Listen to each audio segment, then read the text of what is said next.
Shalom, shalom, everybody. In the name of Yahushua HaMashiach, all praises go to the Most High Yah. So I want to come on this channel, share another video based on the grace and mercy that Abba Yah has given me through his son. And a very important topic I want to kind of discuss today and bring some clarity, wisdom, and healing to those who are oppressed with sexual lust, sexual demons. Yah rebuke that spirit in Yahushua Mashiach name. We understand the world that we're living in, and we know that what the Father calls these dwellings that we are in today. We know that there are many unclean spirits that dwell in these places, and they are attempting to oppress you, oppress your mind, and get you to do its will. But we are servants of Yah, and this channel is called Rebuilding a Breach because a breach is you got a bridge, and there's something that's stopping a person from walking across that bridge. And that bridge and that path is the path of righteousness. And that path of righteousness is in Yahushua's name. And when you walk that path and stay clear and walk in that name and believe in that testimony, you are walking down the path of righteousness. But the enemy has planted things and attempted to put breaches between you and your Father. And that's the purpose of this video. That's the purpose of this whole ministry, of this YouTube channel, Rebuilding the Breach. You need to have a clear path to go down, and you got to know how to walk down that clear path. And I pray that this message can help you with that, so you can know your Elohim, serve him in spirit and truth, and have the days of refreshing back in your life instead of being a slave to sinful lusts and sinful passions that will put you and keep you a slave forever and spit you out of its mouth when it's done. So today we're dealing with the subject, and it's titled, "The Word Will Cleanse You from Sexual Demons." The word of Yahuwah will cleanse you from sexual demons. And so we're going to go over some scriptures, and we're going to kind of explain to you what you have to do. If this is something that you're dealing with, whether you know the Father and you're struggling, you don't know the Father, you're trying to learn him, either way, I pray that this video will heal your heart, heal your mind, heal your soul, so you can speak to Elohim, talk to him, let him know what's going on, confess your sin before him, ask him to help you so your heart and mind will not give in, and then walk in your freedom and be confident in your freedom. And so we're going to talk about those things today. So before we start, we know the world that we live in, people, especially in this society. I didn't want to show images and pictures, so I just put down some text statements because I'm not big on trying to promote what they're pushing. But we live in a country that is all about sexual themes, sexual lust. And they start at a very young age, exposing you to these images. And sometimes these images are subtle. They're not aggressive yet, but they expose you to these cartoons that have some of these sexual themes and the joke and laugh. Then you get exposed to sex before marriage at a young age. They put it in everything and they make it the norm. Then you're exposed to music and you're exposed to the culture, and everyone's operating in this spirit. And so this is an unclean spirit that's taken over the whole country. But this is nothing new. A lot of powerful countries back then had this same spirit. More recent ones, if you look into the history of the Roman and Greek empires and the barbaric tribes of Northern Europe that intermingled with the Roman Empire, that expanded over the years and created these countries we see today, some of these one world power countries. These countries, the root of their culture was nudity. That's why you see some of those ancient paintings from Michelangelo, and all of their themes were sexual. The Romans had days where they would have orgies and commit sexual lewdness. They had deities based on it. So these societies that have all this money, these riches, and this fame, all these things, these one world power systems that we live among today, these places are filled with sexual lust demons. They're planted in specific spots all across the country. in the school system, at work. Everywhere you go, it's a sexual demon somewhere lurking through the midst of the woods, lurking through the streets, lurking by the cars, looking to devour whomsoever comes across. And so understand, the culture that we stay in is no different than the cultures in past time, more recent cultures, the barbaric tribes, and it's more than that. But I want to focus on these three for a specific reason, and you can do your research on that in your own time. So this whole idea of sexual themes and fornication, this is nothing new under the sun. Even the Egyptians, they promoted the sexual themes and sexual demons within their culture, even in their paintings. Okay, and so we understand this is where we live. We have power over these things. And we're going to show you how we keep our power over these things.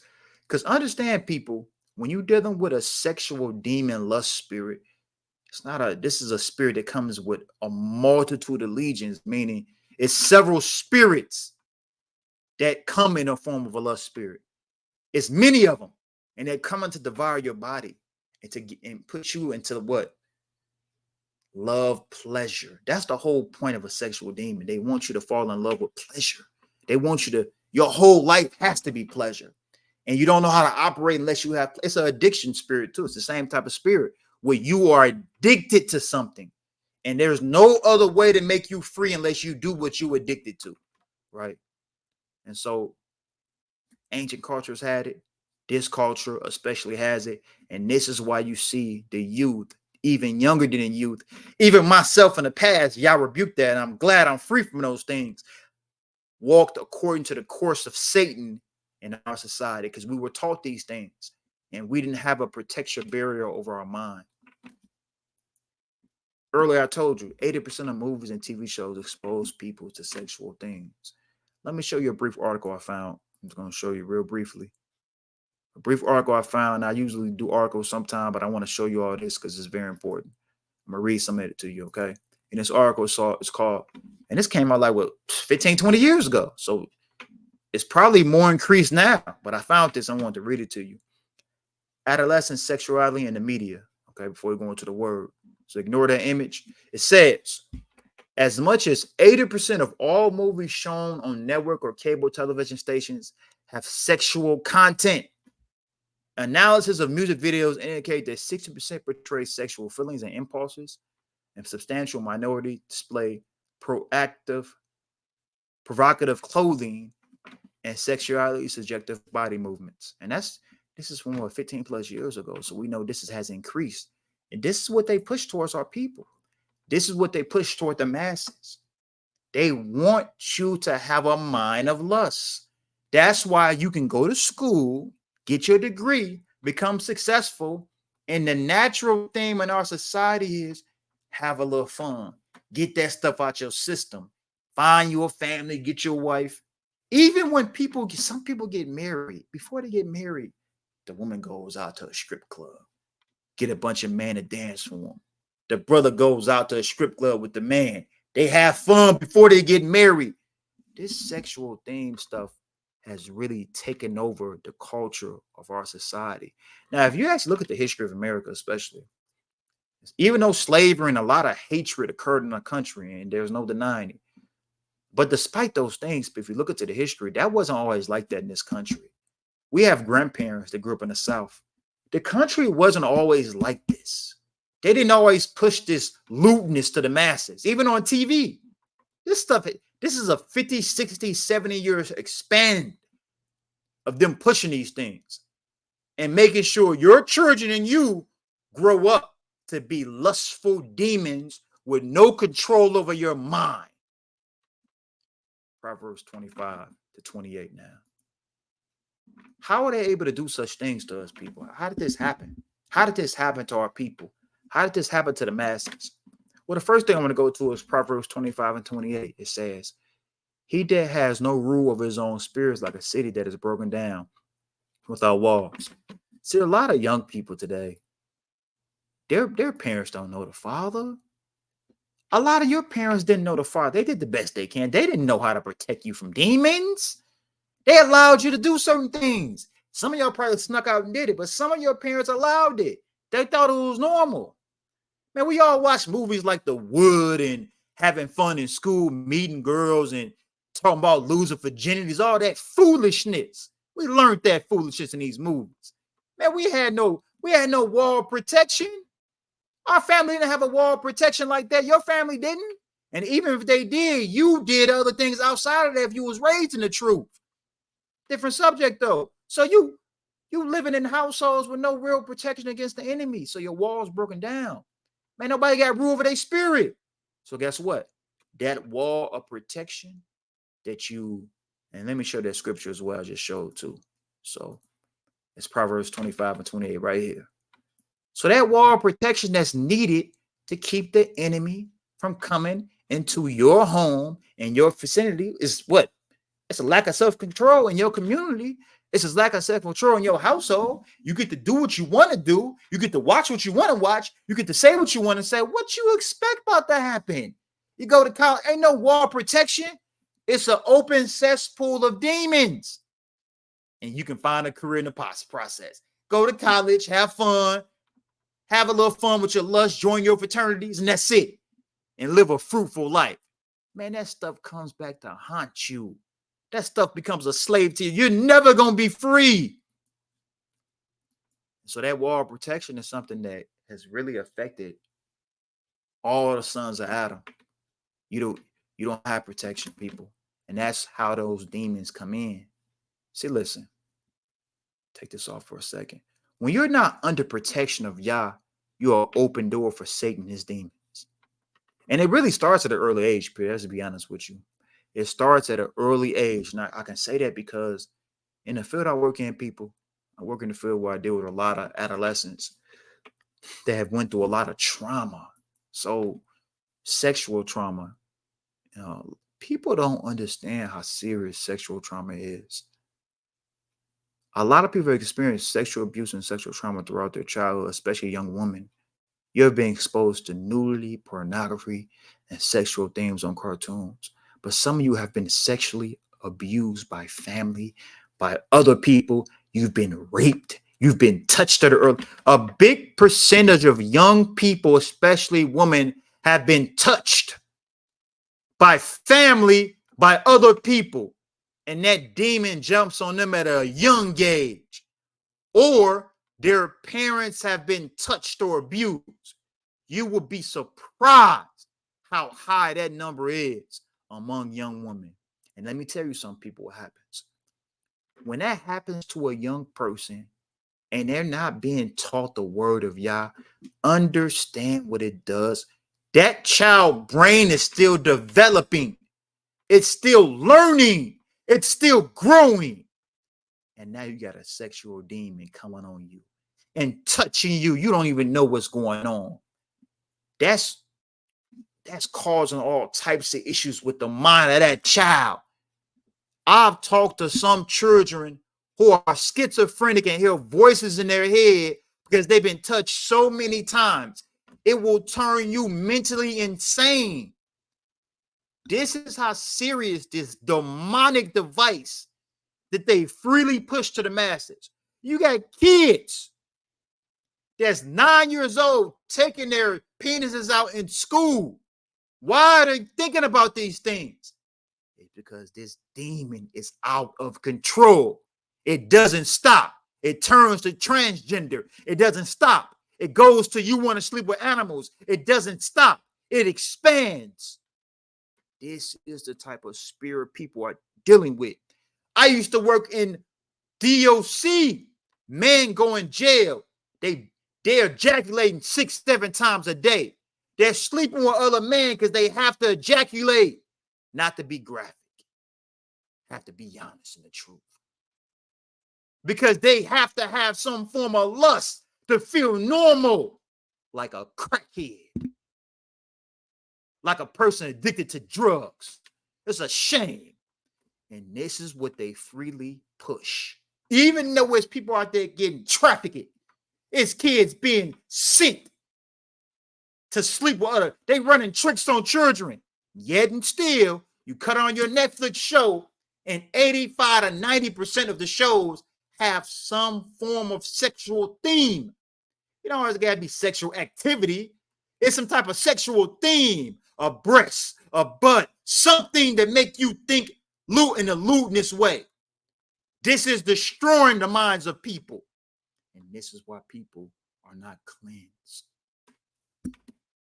Listen, people, without the word and strong conviction to hate sin, your mind will be given over to this demon. These are legions of demons. It's so many men today that have slept with so many different women. It's so many women today that have slept with several different men. You have an accumulation of so many unclean spirits inside of you, and you can't be cleansed. And that's the purpose of this video. So I wanted to kind of bring that out first. So here's a simple question. How do you fix this, people? How do you fix the fact that you are possessed and you need the Father to cleanse you? Let's be honest, people. You got to be honest with yourself first, especially when you come to this word. You can never lie about what you're doing. Be honest with the Father. Be honest when you come to this word. Humble yourself. That's the thing that messes people up a lot. They're not honest about what they're doing. They're not honest. The Father knows everything you're doing anyway. Be honest about what you're struggling with. It don't matter if somebody want to talk about you. Don't tell people what you're dealing with. Talk to the Father. You know, folks are judgmental. Go to your Father and be honest about your struggle. Whether you have been traumatized as a child or touched, whether you have been a prostitute in the past, whether you have been oppressed and a whoremonger, no matter what it is, that demon is trying to take control of you. Be honest. Tell the Father. If we confess our sins, he is faithful and just to forgive our sins and cleanse us from all unrighteousness. This is a promise. It don't matter what men say. If we confess and are sincere and are humble, we are cleansed. If we say we have no sin, we make him a liar. His word is not in us. You know you have committed this sin. Don't lie about it. Don't lie that you addicted to pornography. You're addicted because you got exposed to it some way, shape, or form in your life, and you got addicted to it.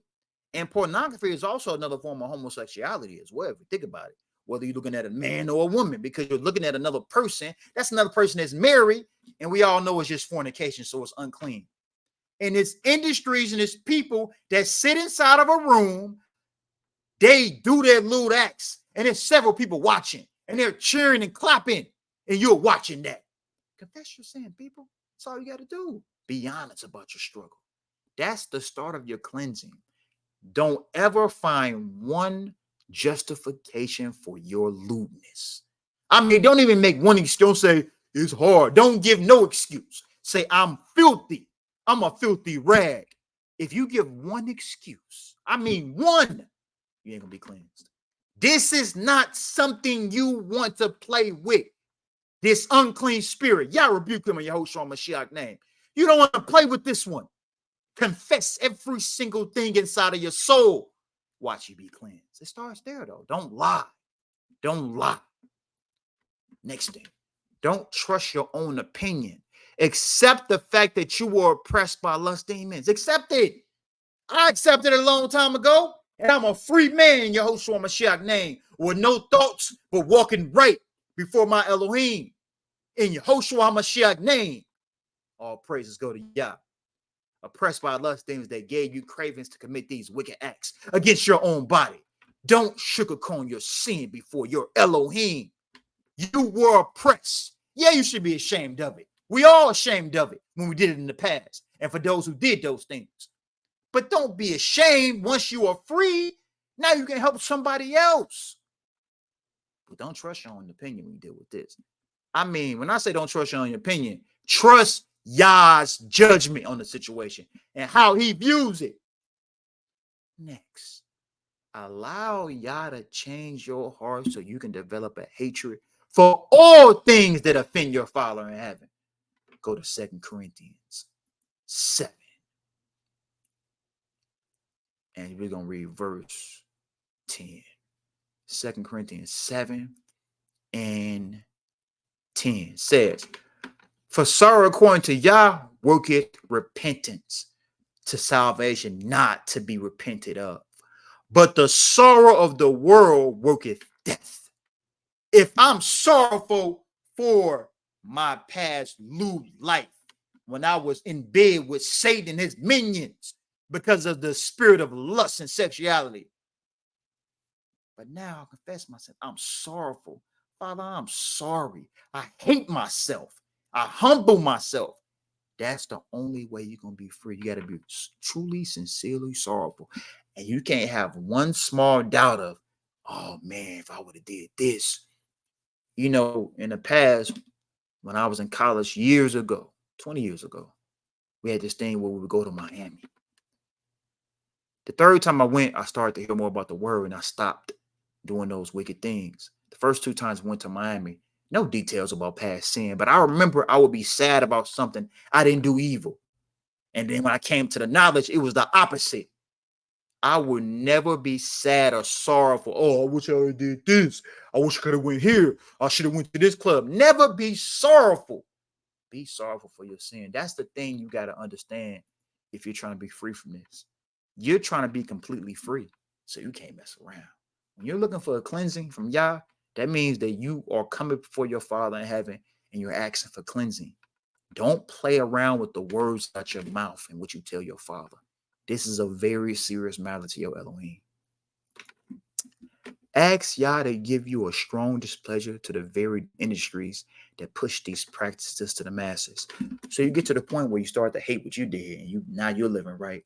And now you develop a strong displeasure and spiritual hatred for the very masses and people that push the agenda on the masses. So now you start like really being frustrated, like you already cleansed from what you did. Now you about to call out the people.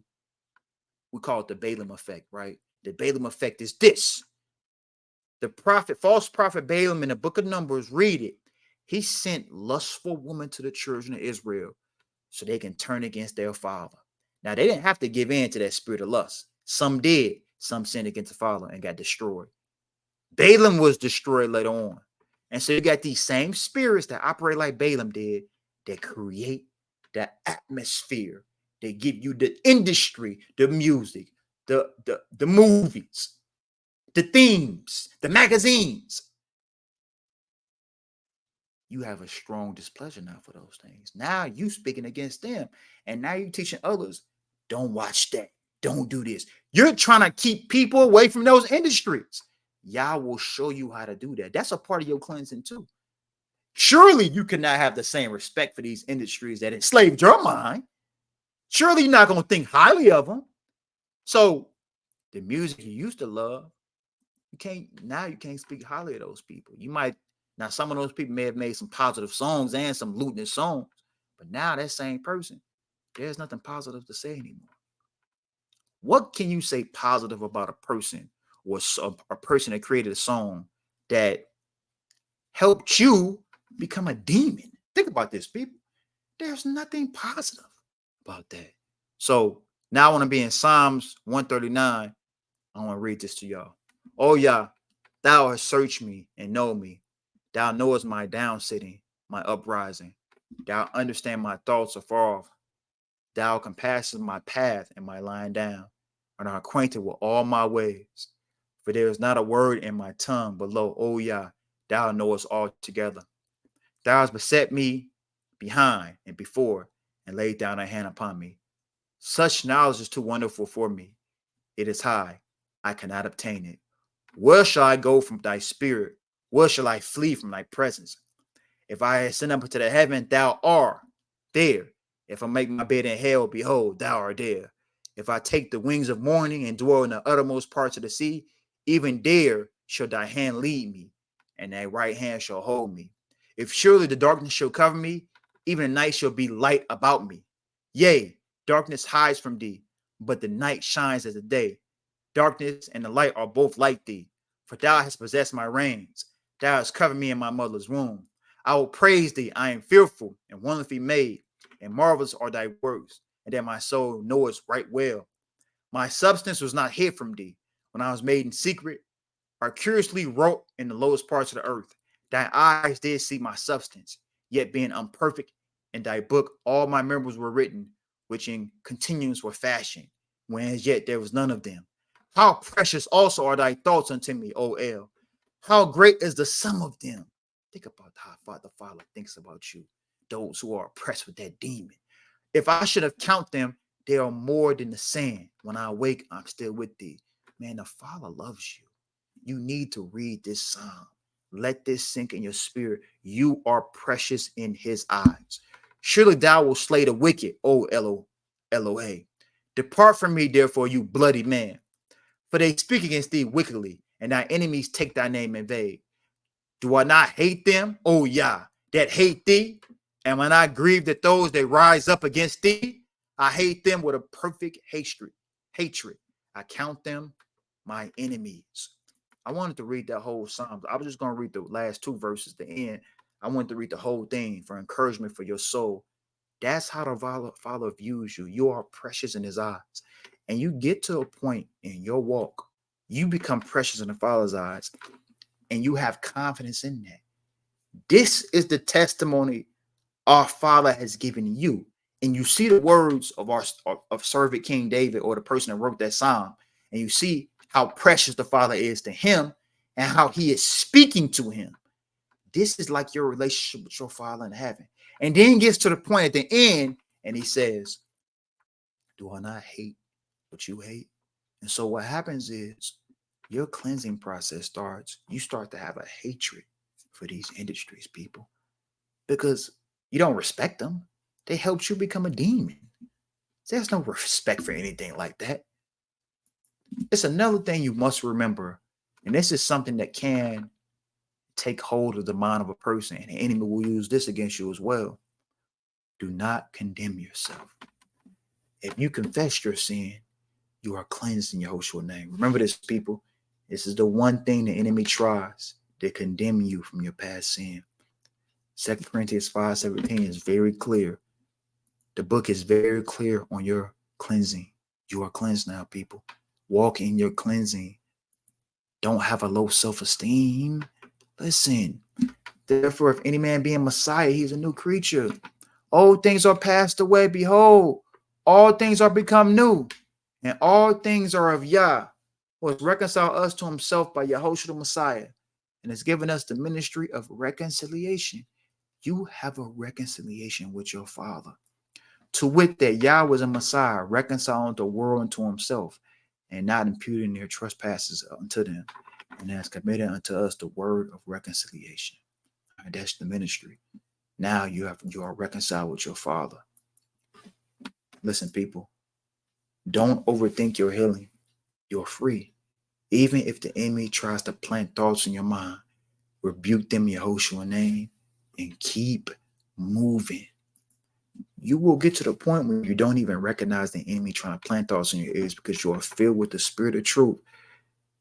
You're going to get to the point where now a thought may try to come, you like, I don't even know what this is. And you keep it moving because you have been filled. The Most High changed your heart. There's no desire, no thought. You get to that point. But then not only do you stop at that point, you change other areas in your walk. You start to control what you see with your eyes. You make a covenant with your eyes. Let's go to Job 31:1. This goes for all of us. You make a covenant with your eyes because you serve the true and living Elohim. And your eyes can no longer watch anything that's lewdness. Even if it's in a movie and you like, oh, the movie's good. You might have to fast forward the scene and miss whatever important part it is. Your eyes better never, ever look at that which put you in bondage before. Why would you or anyone want to be a slave again? Why would you want to see what oppressed you? I made a covenant with my eyes. Why then should I think upon a maid? I already made a covenant. What I'm about to think about this person now? Why would I watch this now? Why would I allow the enemy to come in any kind of way like a little fox? I made a covenant with my eyes. I made a covenant with my Father in heaven, and now I'm free. And now I have a promise to keep. I will serve you all the days of my life. Lastly, remember these passages. You have power over sin. It doesn't have power over you. It's really this simple. You have power over sin. That is the testimony. 1 John 3, 9 and 10 says, whosoever is born of Yah does not sin, for his seed remains in him. He cannot sin because he is born of Yah. You can't. And this is the children of Yah and the children of the devil are manifest. And one last passage I'm going to go to, 1 Corinthians chapter 6, 17 to 20. 1 Corinthians 6, 17 to 20. It says this. In fact, start at verse 15. Know you not that your bodies are members of Messiah? Shall I then take a member of Messiah and make them a member of a harlot? By no means. What? You know not that which is joined to a harlot is one body, for two is one body, for two says he shall be one flesh. But he that is joined to Yah is one spirit. Flee fornication. Every sin that a man does without the body, but he that commits fornication sins against his own body. What? Know you not that your body is the temple of the Holy Spirit which is in you, which you have of Yah, and you are not of your own. You are bought with a price. Therefore glorify Yah in your body, in your spirit, which are his. That's why you have to study the temple of Yah. You don't appreciate this statement. Some people don't because they don't understand what the temple of Yah is. Yah temple was in heaven. Yah allowed his people to make a temple on earth and pass time, a place where they offer sacrifices, a place they will worship him in spirit and truth at that time, in that time period. It was a place of cleansing, a place of gold and silver, pure. Nothing unclean should be able to go in that place. And the Most High dwelt there. Now you are the very thing that was the building. Now you are a representation of that. That's a different subject for a different time. Understand your calling. Remember Psalms 139. Remember how Yah views you. You are precious in his eyes. And now you are a representation of a pure temple. It's that simple. So there's no reason why for you should go back to that past sin and defile the temple of Elohim all over. Get married, have children, rejoice in your marriage. The bedroom is undefiled, but you first got to be cleansed from this. Because sometimes what happens is people that's not cleansed from these sinful acts, they get married and they cheat on their wife, or the wife cheat on their husband, or they struggle because they haven't been cleansed. You cannot marry a person unless you're cleansed. I'm telling you, based on the grace of Yah in Yahushua HaMashiach name, you cannot be cleansed unless you cannot get married. I got distracted. I heard something outside. You cannot get married unless you are cleansed from this sin. So I pray this information was helpful. All praises go to Yah through his son, Yahushua Mashiach. Stay focused, stay firm, keep your eyes on the prize. And I pray this information was helpful. Defeating the sexual demon of lust through the word of truth. All praises go to Yah through his son, Yahushua Mashiach. Shalom. Shalom.